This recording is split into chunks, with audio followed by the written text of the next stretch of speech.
Bonsoir à tous. Donc moi c'est Viacé. Et tout d'abord je voulais juste commencer par dire un grand merci aux membres du jury pour ce prix, mais aussi également aux mes enseignants de ENSA de Nantes pour justement m'avoir accompagné pendant cette recherche de l'habitation fertile de la marge urbaine. Donc mon projet de fin d'études se concentre sur la ZAC de Dolongoar. C'est un des projets phares actuellement en cours sur la métropole nantaise. Et donc c'est un projet assez ambitieux qui prévoit une urbanisation de 120 hectares de la marge urbaine. Néanmoins, il s'inscrit dans un contexte historique, social et environnemental très complexe. Donc c'est un lieu qui a toujours été très influencé par sa géographie et surtout la proximité à la Loire. Donc les terres fertiles et l'humidité ont permis à ce lieu de devenir une des principales aires productrices à maraîchage pour toute la ville. Mais en même temps, les inondations fréquentes ont empêché des constructions permanentes.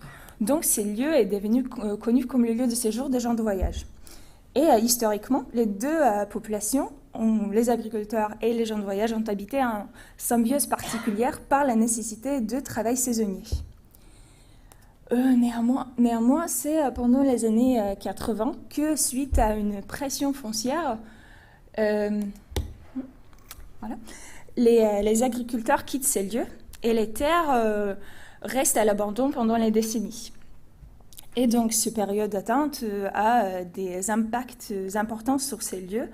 Notamment, le manque d'investissement laisse les lieux dans une dégradation progressive, mais en même temps, le manque de contrôle laisse les nombreuses fonctions inattendues à s'installer ici.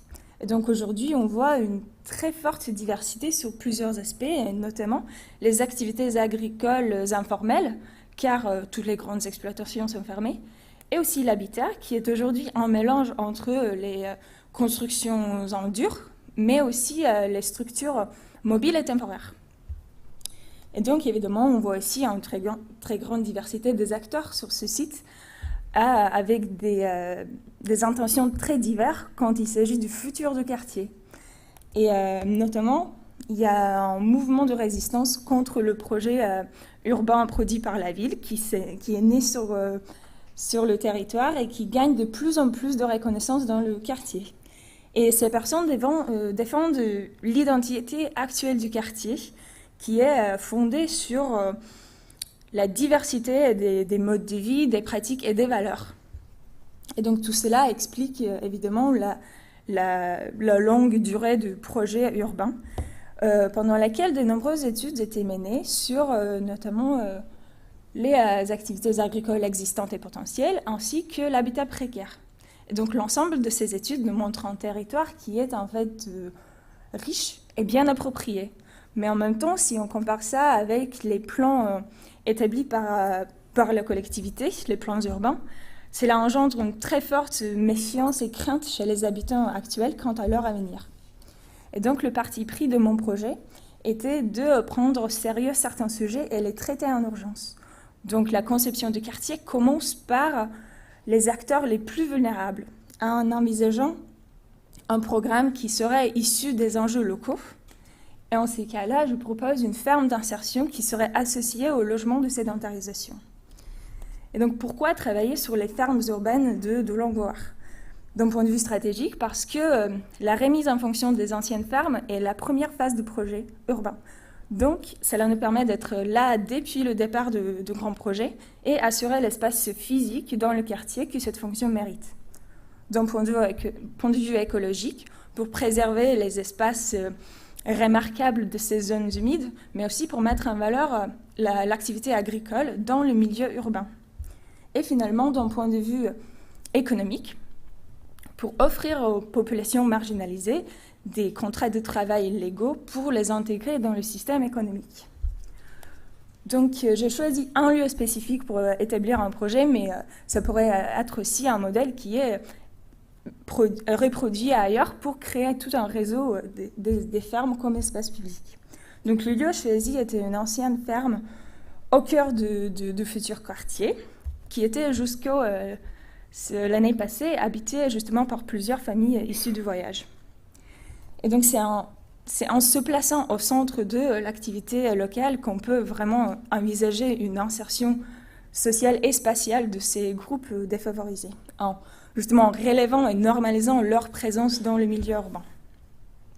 Donc la stratégie d'appropriation ces terres était très simple, densifier la partie déjà proche aux habitations existantes et pour laisser un maximum à l'agriculture. Et en prenant en compte les fonctions projetées par le grand projet urbain, on peut envisager de proposer des vues et des parcours intéressants aux autres utilisateurs. Donc un peu en détail sur les deux fonctions proposées. Une ferme d'insertion est un lieu qui propose des contrats aux populations défavorisées, en ces cas-là les gens de voyage, qui c'est souvent difficile d'obtenir des contrôles légaux. Et donc ça diffère d'une ferme habituelle par le fait qu'à côté d'un plus petit nombre d'employés permanents, on a plus d'employés apprentis et saisonniers. Mais pour établir un modèle économique qui soit viable, il est nécessaire de penser les deux fonctions en même temps. Donc si sur le site choisi, on a 4,5 hectares de terres de culture, on a besoin de 9 employés apprentis, donc on peut proposer 9 logements de sédentarisation. Donc la sédentarisation, quant à elle, c'est un processus long et complexe. Et donc les logements qu'on propose sont aussi différents, partant de la vie en caravane jusqu'à la vie en bâtiment en dur. Et donc mon projet se positionne ici en combinant les deux.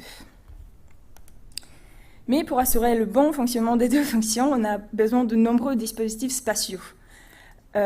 Ceux liés à l'agriculture, ceux liés à l'habitat, mais aussi des locaux mutualisés entre les deux. Donc on va étudier un peu en détail ces éléments.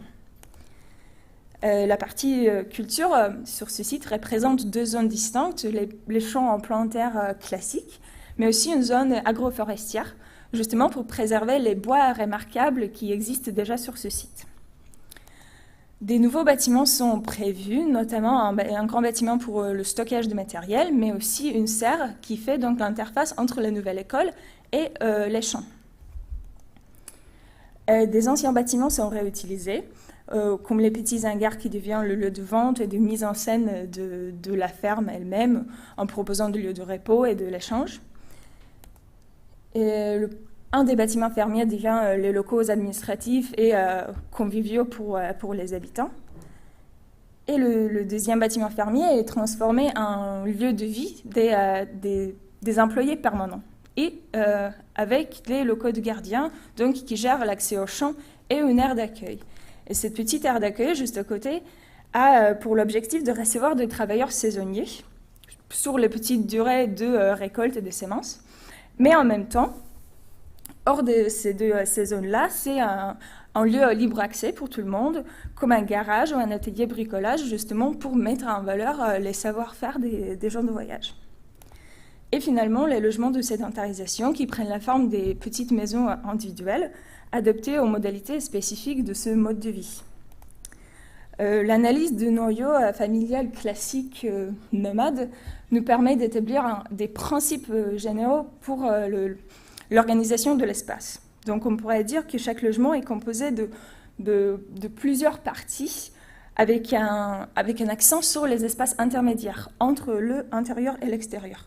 Donc comment l'espace extérieur, l'espace public peut devenir aussi une partie essentielle de l'habitat. Deux scénarios sont envisagés. Le premier pour une famille plutôt issue de voyage traditionnel avec des multiples générations qui cohabitent, mais qui vit notamment en caravane, donc une maison plein pied avec un abri plus conséquent. Et par contre, le deuxième scénario, plutôt pour une famille déjà semi-sédentarisée, plus petite et habitant dans le bâtiment dur avec un étage pour les chambres.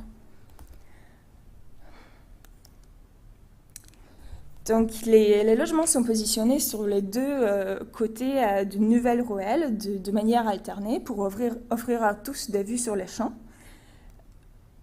Mais les abris sont positionnés face à face pour permettre justement de dégager des aires de retournement pour les caravanes devant les maisons et dégager de l'espace pour la végétation, les jardins et ailleurs. tout cet ensemble est créé avec l'intention de mettre en valeur l'activité agricole dans la ville, mais aussi pour imaginer une ferme ouverte comme un espace public au niveau du quartier. Et donc finalement, pour créer de cette marge urbaine un quartier véritablement inclusif et fertile. Merci.